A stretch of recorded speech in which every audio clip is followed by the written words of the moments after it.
আসসালামু আলাইকুম রহমতুল্লাহ। প্রিয় ভাই বোনেরা, আজকের আলোচনার বিষয় হলো পিআর পদ্ধতিতে নির্বাচন কেন দরকার। আপনি কি কখনো ভেবেছেন আমরা সবাই ভোট দিই, কিন্তু সংসদে আমাদের সকলের প্রতিনিধিত্ব সংসদে আমরা দেখি না। অনেক সময় এমনও হয় একটা দলে 35% ভোট পেলে 60% আসন পায়, আর বাকি 65% ভোটের কি হলো।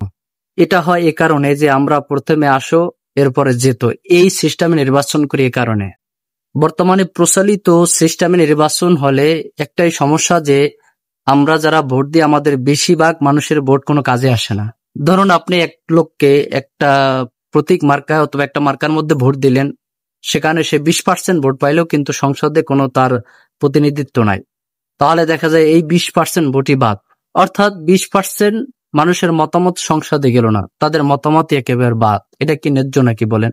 তো এখন আসুন পিআর পদ্ধতি সিস্টেম কি। পিআর পদ্ধতি সিস্টেম হলো এই দল যতই ভোট পাবে তত আসন পাবে। 10% ভোট পাইলে 10টা আসন, 20% ভোট পাইলে 20টা আসন, 30% ভোট পাইলে 30টা আসন।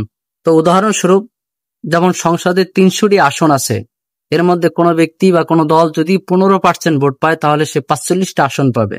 এতে ছোট দল, সংখ্যালঘু সম্প্রদায়, নতুন দল এবং অন্যান্য ডামপন্থী যে সমস্ত দল আছে সবাই এর মধ্যে সুযোগ পাবে। শুধু এই পিআর পদ্ধতিতে আমাদের বাংলাদেশে নতুন সিস্টেম হবে আর কোনো দেশে নাই এমন না।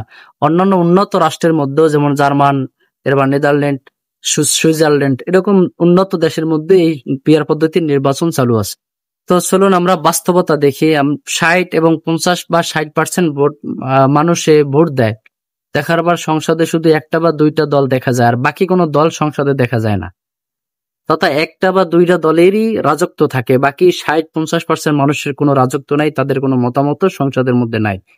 তো এটা তো ন্যায্য হতে পারে না। তো আসুন আমরা সবাই মিলে এই পিআর পদ্ধতির সিস্টেম চালু করি, ইনশাল্লাহ দেশের মধ্যে শান্তি হবে, অবশ্যই শান্তি হবে। তো ভালো লাগলে আপনারা ভিডিওটি সাবস্ক্রাইব করেন এবং এরকম নতুন নতুন নিত্য নতুন ভিডিও